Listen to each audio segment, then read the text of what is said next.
BFM Matin. Le livre du jour choisi par Nicolas Caro ce matin. Alors donc vous nous parlez de rêves ce matin. Ou de leur absence, avec le roman de Marianne Rotig, La disparition des rêves chez Gallimard. L'histoire de Camille Dutilleul, elle est journaliste, elle est marrante Camille, grosse buveuse de café, grosse fumeuse aussi. Elle a même inventé un moyen pour fumer sous la douche avec un système de porte-cigarette et de poulie. Bref, Camille c'est surtout une rêveuse. Un de ses collègues dit d'ailleurs assez joliment qu'elle tutoie la lune. Elle rêvasse souvent, mais elle rêve aussi la nuit. De vrais bons rêves, vous savez, qui ressemblent à des films. Et le matin, elle note tout. Au beau milieu des dragons, des héros, des arbres trop grands, je cite. J'étais tantôt Jane, tantôt éléphant. Hitler était une femme. Pasolini me tendait un cigare. La séance pouvait alors commencer en projection quadricolore sous les paupières. Et un jour, alors vu le titre du livre, La disparition des rêves, on imagine que tout ça s'arrête. Eh ben c'est bien ça. Mais elle n'est pas la seule. Elle pense d'abord que c'est elle qui a un problème. Alors elle consulte un accordeur de piano qui a aussi le pouvoir de réparer les personnes dissonantes. Elle est tombée dessus complètement par hasard, mais elle s'aperçoit que donc elle n'est pas la seule victime de la disparition des rêves. C'est une épidémie. Elle entame donc un reportage pour informer ses lecteurs, mais aussi pour retrouver ses rêves. Or, elle découvre le GRINAR, le groupe de recherche interdisciplinaire nocturne et aquatique sur les rêves. Et oui, un groupe de scientifiques qui vivent dans un phare sur la côte du Finistère pour faire des recherches sur les rêves. Mais pourquoi dans un phare ? Mais parce que l'eau aurait une influence sur les rêves, figurez-vous. Toujours est-il que là-bas se trouve une autre victime, Andrea, et Camille part avec lui jusqu'à Belgrade puis Istanbul pour résoudre cette énigme que sont les rêves devenus. Et si c'était l'époque et son rythme effréné qui les faisait disparaître ? Il faudra lire pour savoir. Alors j'ai l'air de vous raconter comme ça un roman à la limite de la science-fiction type Inception. Il y a un peu de ça, mais c'est plutôt du Boris Vian. Très poétique, très drôle aussi et profond, comme le sommeil. C'est moins compliqué qu'Inception quand même. Ça n'a rien à voir. je viens de vous le dire. Ça n'a toujours pas compris la fin. J'ai toujours pas compris.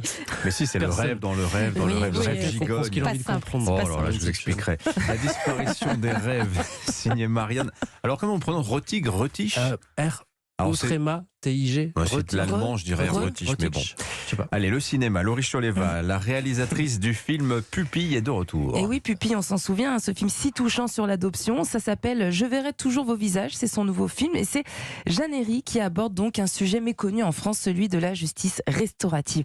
Et comme dans Pupille, elle signe une nouvelle fois un film délicat, très bien documenté. Qu'est-ce que c'est la justice restaurative ? Je vais vous expliquer en fait. On suit donc deux histoires parallèles de justice restaurative, celle d'un groupe de parole dans une prison et en fait l'idée de la justice restaurative c'est de confronter des agresseurs à des victimes, pas forcément pour le même délit.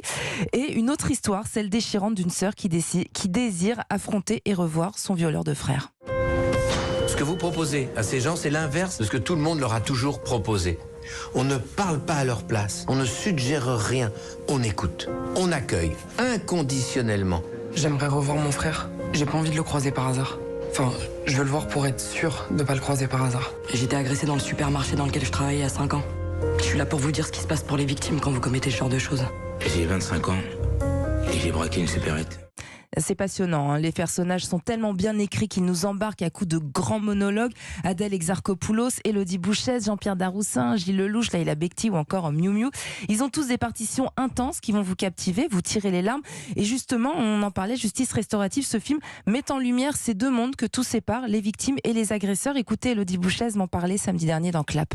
Le but, c'est de responsabiliser les auteurs, d'instaurer une écoute et un dialogue, de se mettre à la place de l'autre. Et je pense que c'est ce qu'elle a réussi, Jeanne, en faisant une fiction et un vrai film de cinéma.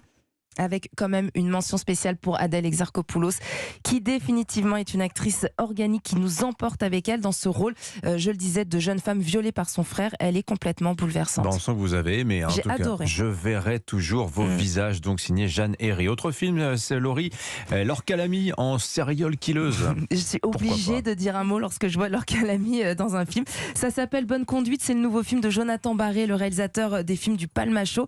Et elle joue Pauline, une formatrice de prévention routière le jour et tueuse en série la nuit. Après avoir perdu son compagnon 5 ans plus tôt dans un accident, elle décide d'éliminer tous les chauffards qu'elle rencontre à ses stages de récupération de points. C'est absolument absurde, évidemment. Ça peut être dramatique comme très drôle. Comme oui, c'est très drôle, je vous le confirme, avec évidemment le duo du Palma Show qu'on aime tant. Merci Laurie Choleva. Et donc ce film, c'est Bonne Conduite. C'est ça. Exactement. Voilà. Merci beaucoup Laurie. Avec plaisir. Et tous les samedis, on passe 1 heure lovée dans le canapé avec Laurie Choleva pour parler cinéma. 2 invités samedi entre 17h et 18h avec vous, Laurie, Benoît Poulvorde et Philippe Catherine. Il va y avoir de l'ambiance. Voilà, c'est ça, on ne va pas s'ennuyer. Allez, merci à tous les trois. À demain pour de nouvelles découvertes.